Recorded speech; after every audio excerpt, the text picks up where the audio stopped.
ونعوذ بالله من شرور أنفسنا ومن سيئات أعمالنا من يهده الله فلا مضل له ومن يضلله فلا هادي له ونشهد أن لا إله إلا الله وحده لا شريك له ونشهد أن سيدنا وسندنا وحبيبنا وشفيعنا ومولانا محمدا عبده ورسوله أما بعد فأعوذ بالله من الشيطان الرجيم بسم الله الرحمن الرحيم قال الله سبحانه وتعالى يا أيها الذين آمنوا كتب عليكم الصيام كما كتب على الذين من قبلكم لعلكم تتقون صدق الله العظيم. درود شریف پڑھیے. اللهم صل علی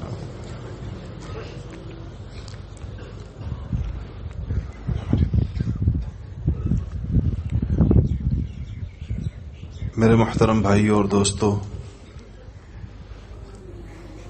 رمضان المبارک بالکل اپنے اختتام پر آ گیا. یا 2 دن باقی ہوں گے یا 3 دن باقی ہوں گے. اور سچی بات یہ ہے کہ ہم سے اس کی جو قدر ہونی چاہیے تھی اور اس کے اوقات کو جس طرح استعمال کرنا چاہیے تھا اس میں بہت کوتاہی ہو گئی. کتنی ایسی غیر ضروری چیزیں تھیں،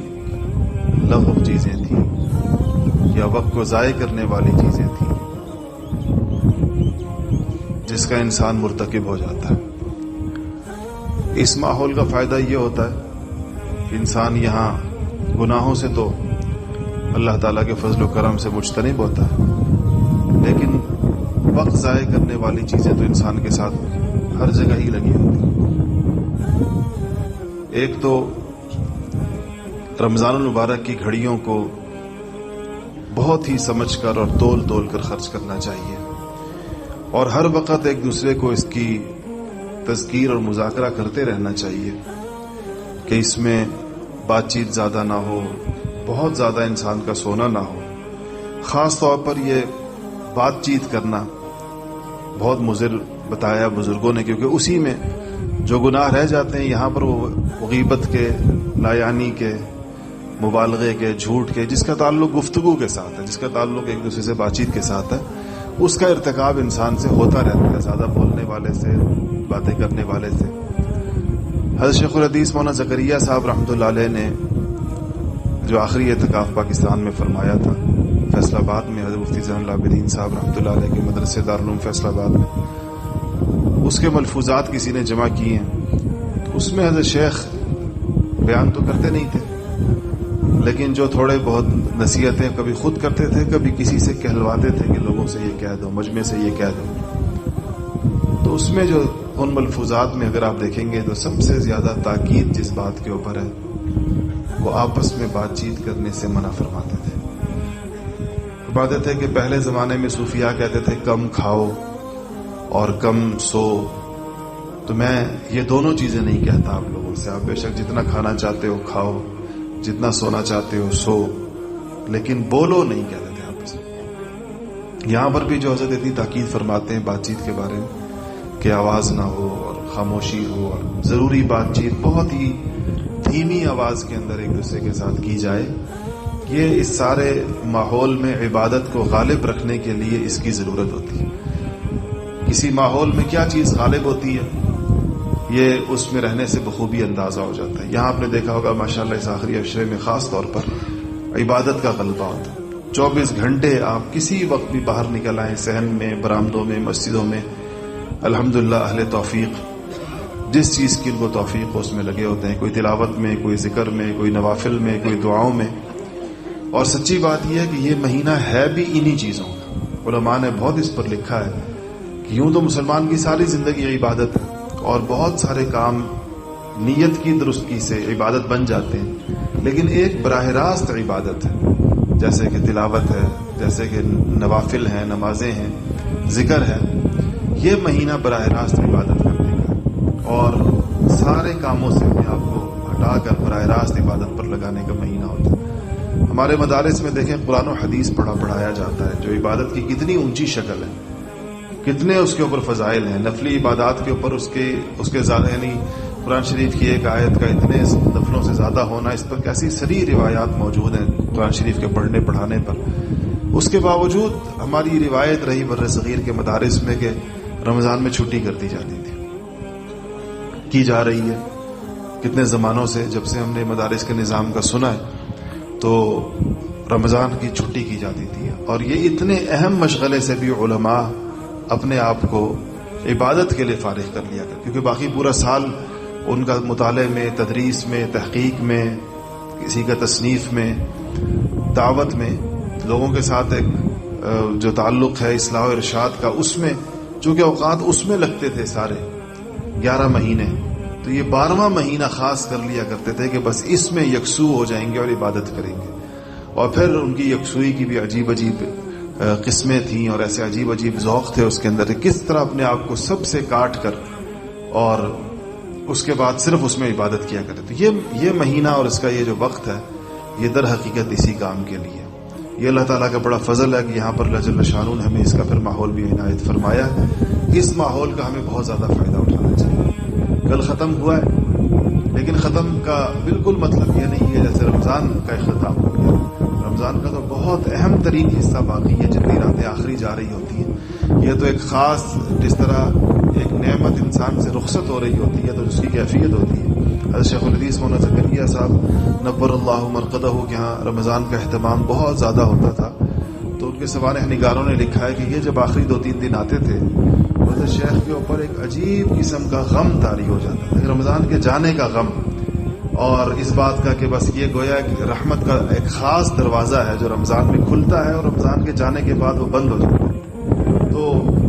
لوگوں نے لکھا ہے کہ کسی حضرت مولانا محمد ثانی صاحب، مولانا علی میاں صاحب رحمۃ اللہ علیہ کے بھانجے تھے، انہوں نے ایک نظم لکھ دی رمضان کے جانے کے اوپر کہ رمضان جا رہا ہے، اور اس کا مجھے تو اشعار یاد نہیں ہوتے، رہتے بھی نہیں ہیں یاد،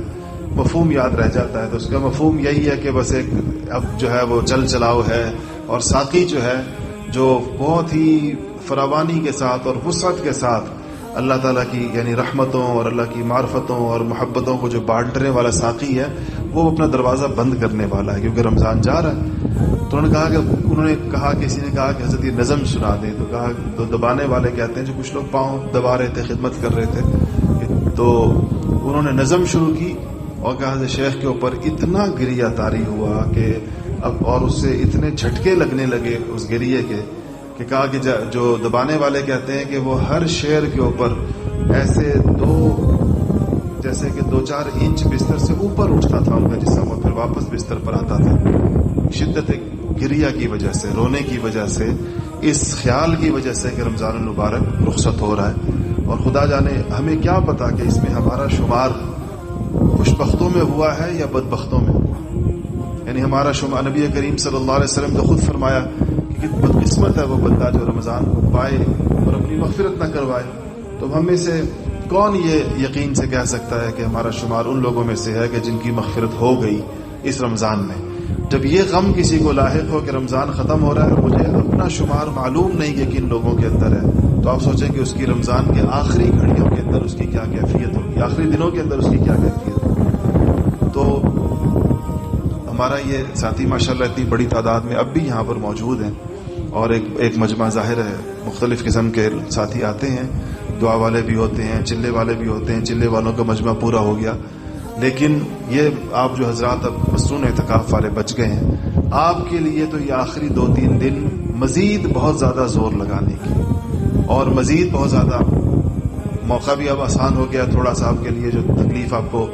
رہن سہن کی ہوگی اس میں کچھ تھوڑی راحت پیدا ہو گئی ہوگی، آسانی ہو گئی ہوگی، اب یہ مجمع آپ کو کم لگ رہا ہوگا، حالانکہ ایک زمانے کے اندر یہ آخری دنوں کا دن کا مجمع اتنا ہوا کرتا تھا، 27ویں کا مجمع ایک وقت کے اندر اتنا ہوتا تھا جتنا بھی آپ لوگ بیٹھے ہیں۔ تو اب تو لیکن چونکہ انسان جب کسی زیادہ آزمائش سے، مشقت سے تھوڑے میں آتا ہے تو اس کو بڑی راحت محسوس ہوتی ہے، تو بھی آپ لوگوں کو آسانیاں محسوس ہو رہی ہوں گی، ایک کھلا پن محسوس ہو رہا ہے۔ اس کا سب سے زیادہ فائدہ ہمیں یہ اٹھانا چاہیے کہ زیادہ مزید اپنی عبادتوں میں، اپنی تلاوتوں میں، اپنے ذکر میں، اذکار میں اس میں مزید وقت گزارنا چاہیے۔ دوسری بات میرے عزیزوں اور دوستوں، ظاہر بات ہے کہ یہاں جتنے بھی لوگ آتے ہیں وہ ایک تربیت کے لیے بھی آتے ہیں. یہ ایک تربیتی قسم کا اعتکاف ہوتا ہے. انہیں جہاں ایک ماحول عبادت کا ملتا ہے وہاں ایک تربیت سے بھی انسان گزرتا ہے. اس حوالے سے دو باتیں ہمیں ہمیشہ یاد رکھنی چاہیے. ایک انسان کا ذاتی سنوار اور اس کا تزکیہ ہے، اور وہ ایسا ایک کام ہے جس کی کوئی آخری حد نہیں آتی. حضرات انبیاء علیہ الصلوۃ والسلام کا بھی جو تقرب ہے اللہ کے ساتھ وہ بڑھتا رہتا ہے، ہر وقت گزرتے وقت کے ساتھ بڑھتا رہتا ہے. وہ کتنے اللہ کے قریب لوگ ہوتے ہیں، لیکن پھر بھی ان کا بھی تقرب اور ان کی بھی ترقیات جو ہیں وہ ہوتی رہتی ہیں. ایسے ہی تزکیہ اور اصلاح میں بھی کوئی ایسی منزل نہیں آتی، کوئی سٹاپ نہیں آتا جہاں بندہ کہے کہ بات پوری ہو گئی اور قصہ ختم ہو. ایک تو انسان کی محنت کا رخ اپنی ذات کے اوپر ہر وقت ہونا چاہیے. یہ اس کو کبھی بھی یہ بات اس کو فراموش نہ ہو. اور بہت سے دین کا کام کرنے والے یا دین سے محبت رکھنے والے وہ یہ غلط فہمی ان کو زندگی کسی مرحلے پر بعض اوقات ابتداءً، بعض اوقات اس تربیت میں، بعض اوقات جو تعلیم دی گئی ہوتی ہے اس میں یہ کمی رہ جاتی ہے کہ انسان اپنے اوپر جو اس کو محنت کرنی ہے، جو اپنے آپ کو مستقل سنوارنے اور بنانے کا جو کام کرنا ہے، اس سے انسان بعض اوقات غافل ہو جاتا ہے. اور اس سے جو بھی غافل ہوگا، چاہے وہ عالم ہو یا جاہل ہو، ان پڑھ ہو یا پڑھا لکھا ہو، چاہے وہ داعی ہو یا کوئی عام انسان ہو، جو کوئی اور، اس کو اس کا نقصان ہوگا. اپنے آپ سے غافل ہونے کا نقصان انسان کو لازماً ہوگا. اس کی ترقی رک جائے گی، اس کا تنزل شروع ہو جائے گا، اور اس کو نہیں پتہ چلے گا کہ وہ کہاں جا کر اس کا موت کے وقت اس کی کیا کیفیت ہوتی ہے. اعمال دار و مدار تو خاتمے کے اوپر ہے کہ خاتمے کے وقت میں انسان کی اچھی سے اچھی اور بہتر سے بہتر کیفیت ہو. اس کے لیے انسان کو ہمیں جس چیز کی ضرورت ہے وہ اپنے اوپر محنت کرنے کے لیے اور اپنے آپ کو دین کے ساتھ جوڑنے کے لیے، اس میں ایک بہت ہی اہم عنصر جس سے انسان کی دینی ترقی ہوتی ہے وہ نبی کریم محمد مصطفیٰ صلی اللہ علیہ وسلم کے ساتھ انسان کے ایک عاشقانہ اور ایک والہانہ تعلق کے ساتھ. خود بخود جس کو نبی کریم صلی اللہ علیہ وسلم کی ذات کے ساتھ اتباع سنت کے جذبے کے ساتھ، آپ کی اتباع کے جذبے کے ساتھ جتنا تعلق بڑھتا چلا جائے گا، اس کی خود بخود دینی ترقی ہوتی چلی جائے گی. یہی حضرات صحابہ رضوان اللہ تعالی علیہم اجمعین کے دین کی بنیاد تھی.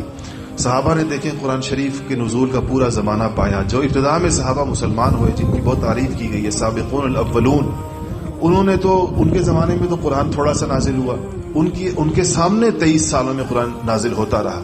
تو قرآن شریف تو جا کر مدینہ منورہ میں نبی کریم صلی اللہ علیہ وسلم کے وصال سے چند دن پہلے تک اس کا نزول ہوتا رہا. احکامات بھی آہستہ آہستہ آتے رہے. صحابہ مسلمان ہو گئے مکہ مکرمہ میں، لیکن آپ دیکھیں کہ روزہ نہیں تھا. اس طرح آپ دیکھیں صحابہ مسلمان ہو گئے مکہ میں تھے لیکن ابھی جہاد نہیں تھا، ابھی اس طرح باقاعدہ زکوٰۃ نہیں آئی تھی. اور جتنا دین مدینہ منورہ میں جا کر وہاں پر بھی سال بسال نازل ہوا ہے. اور حج نہیں تھا مکہ مکرمہ میں رہتے ہوئے، حج چل رہا تھا حضرت ابراہیم کے زمانے سے، لیکن جو اسلامی حج ہے وہ تو آخری سالوں کے اندر آیا. جو نبی کریم صلی اللہ علیہ وسلم نے پھر پہلے حج پر ابوبکر صدیق کو بھیجا، فتح مکہ کے بعد ہوا. تو احکامات بھی آہستہ آہستہ نازل ہوئے، قرآن بھی آہستہ آہستہ نازل ہوا. صحابہ کی توجہ کا جو محور تھا وہ نبی کریم صلی اللہ علیہ وسلم کی ذات گرامی تھی، جو پہلے دن سے ان کو دستیاب تھی. نبوت مل جانے کے بعد نبی کی حیثیت سے، اور بعض صحابہ کے تعلقات نبی کریم صلی اللہ علیہ وسلم سے نبوت سے پہلے کے بھی تھے، جیسے سیدنا ابوبکر صدیق رضی اللہ عنہ اور بہت سارے دیگر حضرات پہلے سے نبی کریم صلی اللہ علیہ وسلم کو جانتے تھے، آپ سے محبت کرتے تھے، آپ کی قدر کرتے تھے. پھر آپ نبی بن گئے تو بحیثیت نبی ان کا نبی کریم صلی اللہ علیہ وسلم کے ساتھ ایک تعلق قائم ہوا. یہی تعلق ان کے دین کی بنیاد تھا، یہی تعلق ان کے سارے جذبات کی، احساسات کی، یہی تعلق ان کو قربانیوں پر ابھار رہا تھا. یہ ایک بہت بڑی اور قوی چیز ہوتی ہے کہ کسی انسان کو قربانی پر ابھارنے والی چیز کیا ہے. لوگ قربانی پر ایسے تو نہیں آتے، اور یقینی بات ہے کہ لوگ صرف بیانات سے یا صرف مجرد تعلیم سے، اس سے بھی لوگ قربانی پر نہیں آتے. قربانی پر کسی کو لانا یہ خود ایک بہت بڑا عمل ہے. اس کے لیے بہت بڑے اسوے اور نمونے کھڑے کرنے ہوتے ہیں.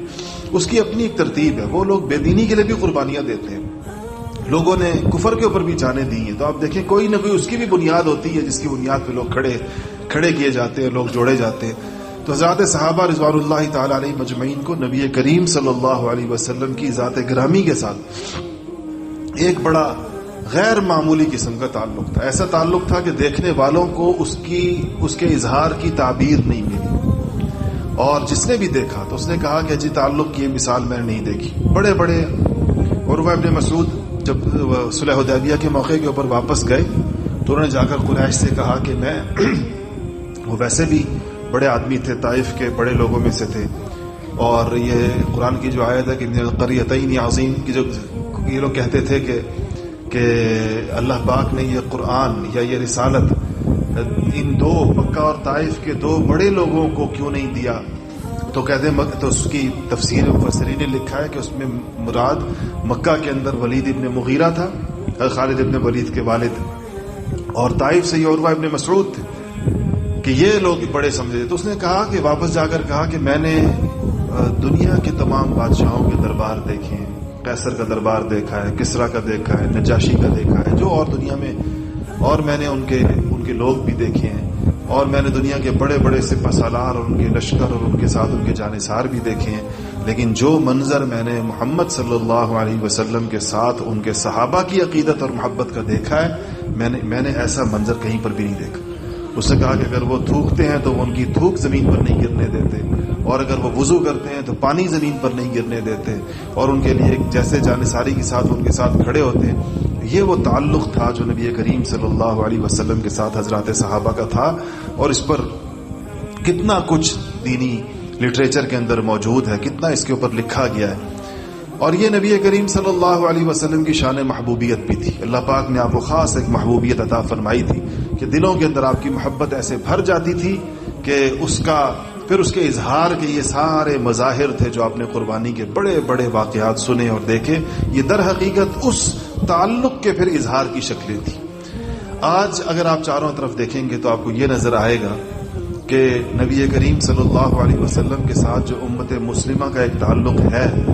چاہے وہ جتنا بھی اب کمزور ہو گیا ہو, اور کتنے لوگ ایسے ہیں جن کا صرف وہ ایک رسمی اور روایتی باقی ہو, لیکن عالم کفر آج اس تعلق پر بھی راضی نہیں,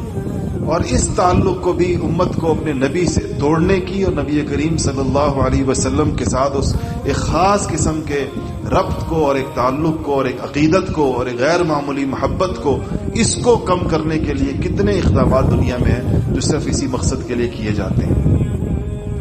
یہ ایک بہت بڑی ضرورت ہے اس دور کی کہ لوگوں کو خاص طور پر نبی کریم صلی اللہ علیہ وسلم کی محبت ان کے دلوں میں پیدا کی جائے, اور اسی کے نتیجے میں اللہ جل شانہ کی محبت خود پیدا ہو. اور یہ کہنے میں ایک سادہ سی اور آسان سی بات لگتی ہے, لیکن مجھے یاد آتا ہے ہمارے استادوں کی جگہ تھے حضرت مولانا محمود اشرف عثمانی صاحب رحمۃ اللہ علیہ. تو آخری ملاقات جب میری ان سے ہوئی کراچی کے اندر, تو وہ سنتے تھے ان سے کاموں کی کارگزاری ہے, کیا کام ہو رہے ہیں, تو وہ ایک جملہ ارشاد فرمایا اور مجھے بہت اس کا اثر ہوا, بہت اس بات کا. سادہ سی بات تھی, تو انہوں نے ساری باتیں سن کر کہنے لگے کہ گویا خلاصہ جیسے کسی بات کا کرتے ہیں, کہنے لگے جی اصل بات تو یہ ہے, یعنی ساری دینی محنتوں کا جو حاصل ہونا چاہیے وہ یہ ہے کہ لوگوں کے دلوں کے اندر اللہ اور اس کے رسول کی محبت پیدا کی جائے. یعنی سارے دعوتی کاموں کا, سارے اصلاحی کاموں کا جو خلاصہ اور نتیجہ نکلنا چاہیے وہ یہ کہ لوگوں کے دلوں میں اللہ تعالیٰ اور اس کے رسول صلی اللہ علیہ وسلم کی محبت پیدا ہو. بات تو سادی سی ہے, لیکن در حقیقت یہی محبت ایمان کی حفاظت کی ضمانت ہے, اور یہی محبت اس کے شریعت کے اوپر چلنے کی ضمانت ہے, اور یہی محبت اس کے پورے دین کو اپنانے کا ذریعہ بنے گی, اور یہی محبت اس کو آخرت کے اندر بھی, قبر کے اندر بھی, آخرت کے میں اس پہ کام آنے والی چیز بھی یہی ہے. تو در حقیقت یہ خود ایمان کی ایک اور تعبیر ہے کہ ایمان جو انسان کی ضرورت ہے وہ اللہ اور اس کے رسول کی محبت دونوں پر مشتمل ہوتا ہے. اسی پر مشتمل ایمان انسان کو قدم قدم کے اوپر چاہیے ہوتا ہے. اس کو لوگوں کے اندر ظاہر بات ہے کہ اس کے پیدا کرنے کی کوشش کرنے والے لوگ جو ہیں وہ بڑے مبارک لوگ ہوتے ہیں. تو آپ یہاں پر جو تشریف لائے, آپ یہاں سے ایک خاص قسم کی محبت کا جذبہ لے کر جا رہے ہیں. یہ محبت جا کر لوگوں کے دلوں کے اندر پیدا کرنے کی کوشش کریں. بڑے مبارک لوگ ہیں وہ, اس سے زیادہ باسعادت کس کی زندگی ہو سکتی ہے کہ جن کے ذریعے سے, جن کے قلب سے لوگوں کو اللہ اور اس کے رسول کی محبت ملتی ہو, جن کے اپنے اندر اتنی موجود ہو کہ وہ دوسرے کے اوپر بھی اثر انداز ہوتی ہو. اس سے جس انسان کو کسی سے یہ نعمت ملی ہو، آپ اس کی ممنونیت اور شکر گزاری کا اندازہ لگائیں کہ انسان کتنا اس سے ممنون اور شکر گزار دنیا کے اندر اس کا ہوتا ہے کہ اس بندے کی وجہ سے مجھے اللہ تعالیٰ کی محبت کا کچھ شائبہ محسوس ہوا، اللہ کی محبت کے کچھ مجھے ذرے محسوس ہوئے. کوئی کہتا ہے مجھے اس کے ذریعے سے نبی کریم صلی اللہ علیہ وسلم کی محبت کی مجھے کیفیات حاصل ہوئی، مجھے پتہ چلی. تو اس طرح کے لوگوں کی ضرورت ہے معاشرے کے اندر کہ جو اس کو پیدا کریں. ان سے لوگ ان کے پاس جو ان سے تعلق رکھنے والے ہوں، جو ان کے پاس آنے والے ہوں، جو ان کے پاس بیٹھنے والے ہوں، یہ سوغات ان کے ہاں بٹتی ہو. جیسے دنیا میں لوگوں کو مختلف چیزیں دی جاتی ہیں، مختلف ہنر سکھائے جاتے ہیں، مختلف صلاحیتیں سکھائی جاتی ہیں. کچھ لوگ معاشرے کے اندر، کچھ نہیں بلکہ بڑی تعداد میں ایسے لوگ ہونے چاہیے کہ جن کے پاس آ کر بیٹھنے والوں کو، جن سے تعلق رکھنے والوں کو، جن سے ربط ضبط رکھنے والوں کو اللہ اور اس کے رسول کی محبت ملتی ہو. اس میں کچھ چیزیں ایسی ہیں جس کا اگر اہتمام کیا جائے تو خاص طور پر نبی کریم صلی اللہ علیہ وسلم کی محبت کے لیے وہ ان کا اہتمام کیا جائے تو وہ بہت پیدا ہوتی ہیں اعلیٰ درجے میں. سب سے اونچی چیز اس کے اندر جو ہے وہ خود سنت مطہرہ ہے. سنت ایسی چیز ہے کہ جس آدمی کے دل میں اس کا جتنا استعظام، جتنی اس کی بڑائی، جتنی اس کی عظمت اس کے دل میں ہو اور اس پر عمل کرنے کے لیے وہ جتنا جری ہو، لا یخافون لومۃ لائم، لوگوں کی ملامت کی پرواہ کیے بغیر جو لوگ سنتوں کے اوپر جم جاتے ہیں بالکل مخالف ماحول کے اندر، ان کو لازماً نبی کریم صلی اللہ علیہ وسلم کی محبت عطا ہوتی ہے. اور یہ ایک دوسرے کا لازم ملزوم ہے. محبت ہی سنت پر جماتی ہے اور سنت محبت کو بڑھاتی ہے. یہ ایک دوسرے کے ساتھ اس کا تعلق. جس کے دل کے اندر محبت ہوگی وہی سنت کے اوپر آئے گا، اور جو جب سنت پر آئے گا تو اس کی محبت کے اندر ہر گزرتے دن کے ساتھ اضافہ ہوتا چلا جائے گا. اس لیے یہ جو سنتیں ہیں اس کو صرف اس نقطہ نظر سے صرف نہیں دیکھنا چاہیے کہ کیا اس میں سے فرض کیا ہے، اسی میں سے واجب کیا ہے. اور بعض اوقات ہم کسی سنت کے بارے کو بہت ہلکا سا لفظ کہہ دیتے ہیں کہ بس سنت ہی ہے، اور یا اس کو ہلکا سمجھ لیتے ہیں. یہ مزاج، عاشقانہ مزاج یہ نہیں ہوتا. وہاں تو ہر چیز، ہر ادا کو نبی کریم صلی اللہ علیہ وسلم کی اس کو اپنانے کا مزاج ہوتا ہے. تو سنت کو ہمیں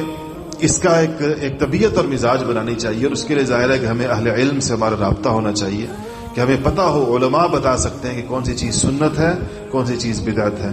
کون سی چیز جو ہے وہ دین میں ثابت ہے اور کون سی ثابت نہیں. دنیا میں آج کتنے سارے ایسے کام ہیں جو خرافات ہیں، جو بدعات ہیں، لیکن دین کے نام پر ہو رہے ہیں، اور اسی وجہ سے ہو رہے ہیں کہ ان کا علم غلط ہو گیا. صحیح لوگوں سے وہ لوگ علم نہیں حاصل کرتے. تو درست لوگوں کو جو جان گیا ہو، جو آپ لوگوں پر ایک اللہ پاک کا یہ بہت بڑا احسان اور اللہ کی نعمت ہے کہ اللہ جل شانہ نے آپ کو درست لوگوں کا تعارف آپ کو کرایا ہوا ہے. آپ کو پتہ ہے، اسی کے نتیجے کے اندر آپ ماشاءاللہ یہاں جمع ہیں. تو ہمیشہ سنتوں کو ڈھونڈیں، اس کو معلوم کریں. اس کی کتابیں اس پر لکھی گئی ہیں، سنتی کتابوں کے اوپر، سنت کے اوپر کہ پوری زندگی کیا ہے. آپ صلی اللہ علیہ وسلم کا اوڑھنا بچھونا، اٹھنا بیٹھنا، سونا جاگنا، لباس پوشاک، ہر چیز میں اس کا اہتمام ہو. ایک تو یہ چیز بہت زیادہ اس کے لیے مفید ہے. دوسری نبی کریم صلی اللہ علیہ وسلم کی حیات طیبہ ہے. آپ کی زندگی جتنی جس کو معلوم ہوگی، آپ کی زندگی کے واقعات، آپ کے پورے 23 سال کی زندگی، پیدائش سے لے کر 63 سال کی زندگی، جس کو وہ شب و روز جس کو زیادہ معلوم ہوں گے، آپ نے کیسے گزارا، مکہ کا وقت کیسے گزارا، مدینہ منورہ کا وقت کیسے گزارا، وہاں کیا کیا حالات آئے، کیا احوال آئے، یہ غزوات کیسے آئیں، یہ چیزیں، یہ نبی کریم صلی اللہ علیہ وسلم کے ساتھ ایک جیتے جاگتے تعلق کو بڑھاتی ہے. اور اس پر ہر دور میں علماء نے بڑی کوشش کی کہ لوگوں کے دلوں کے اندر اس چیز کو پیدا کیا جائے، اور بچوں کے دلوں کے اندر اس کو پیدا کیا. یہ بچوں کو جس طرح ایک جیتے جاگتے نبی کا تعارف کرایا جاتا ہے، اس طریقے کے ساتھ یہ اپنی مسلمانوں کی نسلوں کو نبی کریم صلی اللہ علیہ وسلم کے ساتھ مربوط کیا جائے. تو آپ کی حیات طیبہ سے واقفیت یہ دوسری چیز ہے جو آپ کی محبت پیدا کرنے کا ذریعہ بنتی. خود بخود جب انسان آپ کی قربانیوں کو پڑھتا ہے یا سنتا ہے تو خود بخود انسان کے دل میں آپ کے اخلاق کی بلندیوں کو سنتا ہے، آپ کے معاملات کو سنتا ہے، آپ کے لوگوں کے ساتھ جو آپ کے رویوں کو دیکھتا ہے، تو لا محالہ انسان کے دل میں یہ عظمت پیدا ہوتی کہ کتنے بڑے انسان تھے. اور وَإِنَّكَ لَعَلَىٰ خُلُقٍ عَظِيمٍ کی تفسیر انسان کے سامنے آتی ہے، کتنے اونچے اخلاق تھے. اور کیسے رحم دل تھے اور کیسے مہربان تھے اور کیسے لوگوں کے اوپر کیسے سخی تھے اور کیسے لوگوں کے اوپر عطا کرنے والے تھے اور بخشش کرنے والے تھے. وہ جیسے کہ آپ نے جب فتح مکہ کے بعد طائف کی طرف تشریف لے کر گئے تو بہت بڑی غنیمت ملی حنین کے اندر. تو اتنی بڑی غنیمت تھی کہ ایک تو حضرت صفوان ابن امیہ بھی مسلمان بھی نہیں ہوئے تھے, وہ ساتھ گئے تھے ان جنگوں میں, یہ لوگ گئے تھے ساتھ, جو فتح مکہ میں جو لوگ جنہوں نے ہتھیار تو ڈالے تھے لیکن مسلمان نہیں ہوئے تھے. تو کہتے ہیں میں نے دیکھا کہ اتنی بکریاں ہیں کہ پورے 2 پہاڑوں کی وادی بکریوں سے بھری ہوئی ہے. اب تعداد اس کی خدا جانے کتنی تھی, یعنی دونوں طرف پہاڑوں جیسے یہ پہاڑ ہے 2 طرف سے, اور اس کے درمیان جتنی خالی جگہ ہے وہ بکریوں سے بھری ہوئی تھی. تو کہتے ہیں میں نے سوچا میں جا کے نبی کریم صلی اللہ علیہ وسلم سے کچھ بکریاں مانگ لوں, جو 5 7 8 10 12 آپ مجھے دے دیں گے جتنے آپ مناسب سمجھیں گے. تو یہ گئے کہ رسول اللہ اس میں سے مجھے بھی کچھ عطا ہو. حضور سے کہا تو حضور نے فرمایا کہ ساری آپ کی ہوگی. تو کہنے لگے, بے اختیار بول اٹھے, کہنے لگے کہ یہ عطا اور یہ بخشش یہ بادشاہوں والی نہیں ہے, یہ سخیوں والی نہیں ہے دنیا کے, یہ نبیوں والی ہے, اور اس کے اوپر ایمان لے کر آئے. تو یہ نبی کریم صلی اللہ علیہ وسلم کے جو اخلاق کے واقعات ہیں, آپ کی جو یہ اس کی تفصیلات ہیں, جو بندہ اس کو پڑھے گا, جو اس سے جانے گا, اس کے دل کے اندر محبت پیدا ہوگی. تیسری چیز جو محبت پیدا کرنے میں بڑی ممد اور معاون ہے وہ درود شریف. درود شریف کا اہتمام کرنا چاہیے. یہ اللہ تعالیٰ سے دعا ہے. اب دیکھیں کبھی آپ خود سوچیں, ہم درود شریف پڑھتے ہیں کہ ہمارا کیا منہ ہے کہ ہم اللہ تعالیٰ سے کہیں گے یا اللہ اپنے نبی کے اوپر تو صلوات بھیج, اپنے نبی پر تو سلام بھیج. یعنی ہم کہہ کس سے رہے ہیں اور کہہ کس کے بارے میں رہے ہیں؟ اللہ سے کہہ رہے ہیں اس کے حبیب کے بارے میں. اور کہنے والا کون ہے, پڑھنے والا کون ہے؟ بس یہ اللہ تعالیٰ نے ہمارے اوپر اپنے فضل اور رحم اور نبی کریم صلی اللہ علیہ وسلم کے لیے جو جذبہ تشکر اور احسان مندی ہمارے دلوں کے اندر ہونا چاہیے, اس کو پیدا کرنے کے لیے یہ نعمت ہمیں عطا فرمائی ہے کہ درود شریف پڑھا کرو. اور اس لیے کہا کہ پھر یہ کہنا, یعنی اللہ تعالیٰ نے نبی کریم صلی اللہ علیہ وسلم کے ساتھ جو معاملہ کرنا ہے وہ تو کرنا ہی ہے. جو آپ پر اللہ نے جو رحمتیں بھیجنی ہیں, جو اللہ پاک نے آپ پر جو کچھ آپ کو عطا کرنا ہے, وہ تو اللہ کا معاملہ اپنے حبیب کے ساتھ ہے ہی. لیکن ہمیں کہا ہے کہ تم کہو کہ میں اپنے حبیب کے ساتھ ایسا کروں. تو جب ہم کہتے ہیں تو اللہ پاک نے کہا کہ وہ حبیب کے ساتھ تو جو ہوگا وہ اللہ کرے گا. تم پر میں اس ایک دفعہ کہنے کے اوپر 10 رحمتیں میں تم پر بھیجتا ہوں, 10 سعادتیں تمہیں نصیب کرتا ہوں اس پر کہ تم نے یہ کہا مجھ سے نبی کریم صلی اللہ علیہ وسلم کے بارے میں. تو درود شریف ایک ایسی بڑی نعمت ہے کہ وہ جتنا انسان اس کا اہتمام کرے, اس سے نبی کریم صلی اللہ علیہ وسلم کی محبت بڑھتی ہے. ایک چوتھی چیز بھی ہے جس سے محبت بڑھتی ہے, اور وہ نعت ہے. نبی کریم صلی اللہ علیہ وسلم کی شان جب بھی آپ نے کبھی دیکھا ہوگا کہ آپ بیٹھے ہو, آپ کا دل افسردہ بھی ہو بعض اوقات, لیکن اگر کوئی دل سے پڑھنے والا کوئی اچھا کلام پڑھے اور پڑھنے والے کی نیت بھی اچھی ہو, کلام بھی درست ہو, اس کے الفاظ بھی صحیح ہوں, کسی قسم کا اس میں غلو اور مبالغہ نہ ہو, اور تو آپ نے دیکھا ہوگا کہ اس سے آپ کے دل کا آپ کو آنکھیں آپ کی نم ہو جاتی ہیں, آپ کو کیفیت پیدا ہوتی ہے, اور اس سے واقعی انسان کی محبت کے اندر اضافہ ہوتا ہے. اسی لیے آخر صحابہ کے اندر حضرت حسان ابن ثابت رضی اللہ تعالیٰ عنہ نے ہر اس موقع پر جب کسی نے نبی کریم صلی اللہ علیہ وسلم کی شان میں ایسی کوئی بات کہی جو آپ کی شان کے خلاف تھی, تو حضرت حسان نے اشعار کہہ کر نبی کریم صلی اللہ علیہ وسلم کی شان کو بیان فرمایا, اور اسے صحابہ کے درمیان جذبے پیدا ہوئے. اس میں بس اس احتیاط کی ضرورت رہتی ہے. ہمارے معاشرے میں اس حوالے سے ایک تھوڑا سا مزاج ایسا ہے کہ اس میں ایک تو اشعار کا درست ہونا بہت زیادہ ضروری ہے. بعض اوقات اس میں بہت زیادہ غلو ہو جاتا ہے, اور اس میں جو رسالت کی جو شان ہے اسی طرح کا ہونا ضروری ہے. اور پھر اس کا تعلق تو مضمون کے ساتھ ہے, اس کے بعد دوسرا تعلق پڑھنے کے ساتھ ہے کہ پڑھنے والا خالصتاً اللہ اور اس کے رسول کے لیے پڑھ رہا ہو, نہ وہ لوگوں کی داد کے لیے پڑھ رہا ہو, نہ وہ پیسوں کے لیے پڑھ رہا ہو, نہ یعنی اس کو بدقسمتی سے یہ اتنا خالص ایک جو محبت کے اظہار کا ایک طریقہ تھا اس کو بھی ہم نے کمرشلائز کر دیا. وہ بھی اب جو ہے وہ مادی منفعتوں کا ذریعہ بھی بن گیا, اور ظاہر ہے پھر اس سے اس کی تاثیر بھی اٹھ جاتی ہے جب کسی چیز میں کسی کا مقصود ہی یہ نہیں کہ اس پڑھنے والے کا مقصود بھی یہ نہ ہو کہ اس کے اپنے دل میں محبت پیدا ہو اور سننے والوں کے دل میں محبت پیدا ہو, تو ظاہر بات ہے کہ پھر وہ اثرات اور وہ نتائج تو اس کے نہیں نکل سکتے. تو یہ 4 چیزیں بہرحال کم سے کم ایسی ہیں کہ اگر ان 4 کے اوپر بھی ہم اس کا اہتمام کریں تو اللہ جل شانہ اس کی ذات سے بہت زیادہ امید ہے کہ انشاءاللہ اس سے نبی کریم صلی اللہ علیہ وسلم کی محبت پیدا ہوگی، اور یہ محبت پھر پورے دین کے اوپر چلنے میں ہمارے لیے آسانی پیدا کرے گی۔ اسی محبت کی وجہ سے جب نبی سے محبت ہوگی تو آپ خود سوچیں قرآن سے انسان کو کیوں نہیں ہوگی کہ وہ حضور پر اترا ہے، آپ صاحب القرآن ہیں، آپ کے قلب مبارک کے اوپر قرآن اترا ہے، پھر اس شریعت سے کیوں نہیں ہوگی جو نبی کریم صلی اللہ علیہ وسلم لے کر آئے اور جس کے لیے آپ نے ساری کی ساری قربانیاں دیں، اس نظام سے کیوں نہیں ہوگی جو نبی کریم صلی اللہ علیہ وسلم لے کر آئے، ان اخلاق سے کیوں نہیں ہوگی جس کا سب سے بڑا اور وافر حصہ نبی کریم صلی اللہ علیہ وسلم کو عطا ہوا۔ تو پورا دین اس محبت کے ضمن کے اندر آ جاتا ہے۔ اس کی یہاں پر الحمدللہ آپ نے اس کی ذکر کی مجالس کے اندر بھی اور بیانات کے اندر بھی اس کا آپ کو ایک ذوق اور ایک آپ نے اس کا ذائقہ محسوس کیا۔ خود اپنے اندر بھی اس کی زیادہ سے زیادہ ترقی کی کوشش کریں، اور اسی پیغام کو لے کر جب آپ اپنے علاقوں میں واپس جائیں تو کوشش کریں کہ یہ خیر اللہ جل شانہ آپ سے آپ کے پورے علاقوں کے اندر پھیلائے۔ وآخر دعوانا الحمدللہ رب العالمین۔